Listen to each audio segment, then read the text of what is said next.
Estas acciones militares son conocidas como la guerra por los recursos naturales. En este orden, el ejército argentino asumió una nueva doctrina militar orientada a defender los recursos naturales ante una potencial amenaza. La guerra por los recursos es el nombre oficial del método, y un conflicto por el agua dulce resulta la mayor y posible amenaza que la institución castrense visualiza para Argentina en las próximas décadas. Por lo anterior, el ejército argentino cambió este año sus normas de combate, mediante un trabajo teórico que proyectó presuntos peligros hasta el 2025.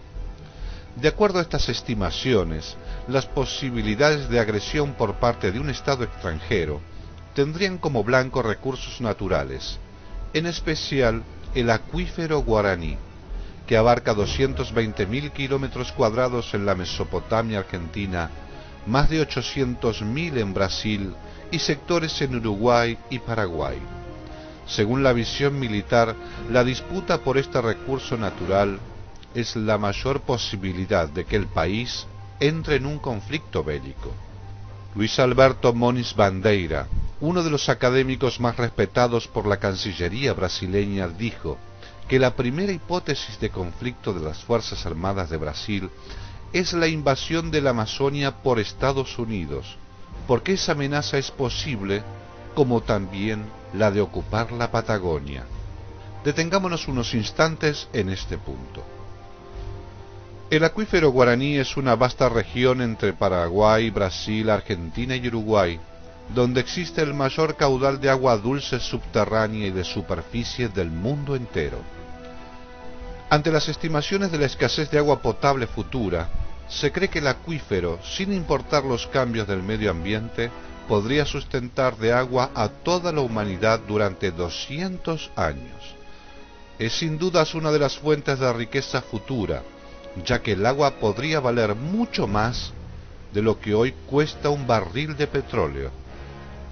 En la última década, por decisión de países desarrollados, encabezados por Estados Unidos, el Banco Mundial y otros organismos financieros han propuesto inversiones para el desarrollo de las riquezas de esta enorme región, según lo propone el ALCA, el Tratado de Libre Comercio que impulsa Norteamérica. Pero no se trata de apoyo para que desde su soberanía las naciones se beneficien con las riquezas naturales y progresen, sino que promueve una serie de concesiones a manos privadas que regentearían la explotación. Quizás Colin Powell fue más gráfico. Nuestro objetivo en el ALCA es garantizar a las empresas norteamericanas el control del territorio que va desde el polo ártico hasta el Antártico, libre acceso, sin ningún obstáculo o dificultad para nuestros productos, servicios, tecnología y capital en todo el hemisferio.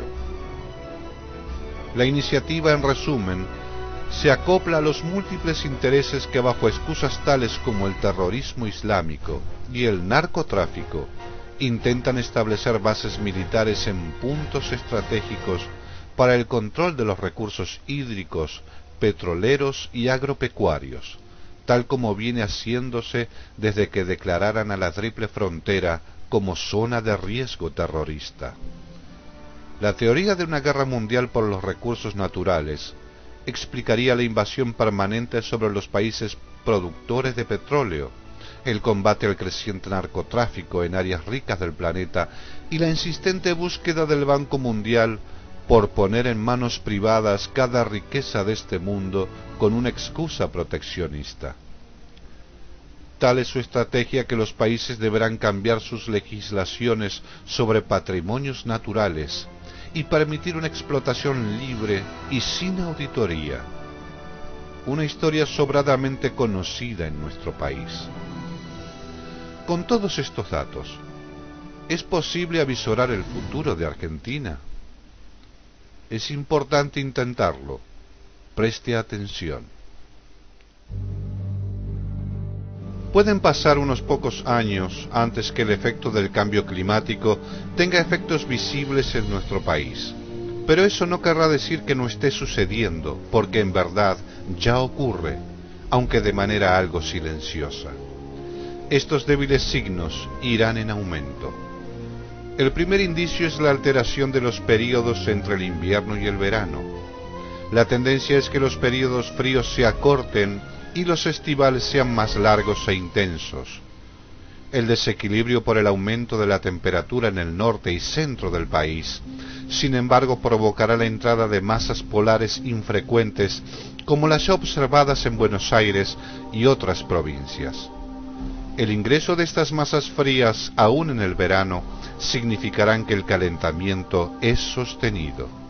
Las olas de calor también se prolongarán, registrándose temperaturas muy altas y duraderas, siendo uno de los primeros alertas sanitarios del calentamiento.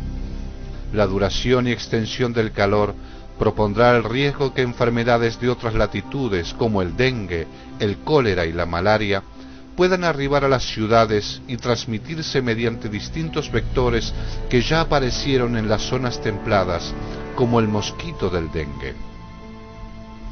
Observemos los mapas de incidencia del dengue según la Organización Mundial de la Salud. Antes de la década de los 60, la enfermedad en nuestro continente estaba limitada a una pequeña región del norte de Sudamérica. Con el paso del tiempo, las crisis económicas y el sostenido aumento de las temperaturas, el dengue fue ocupando la masa continental hacia el sur y el norte. Y en los últimos registros, vemos el aumento colosal que tiene, transmitiendo los riesgos a una importante zona de Argentina, incluyendo a Buenos Aires. El mismo caso ocurre con la malaria. Hasta el 2003, estas eran las zonas afectadas por la enfermedad. Pocos años después, el área de contagio crece, siendo nuestro país otra vez una zona de riesgo, y así con el cólera, la tuberculosis y otras patologías.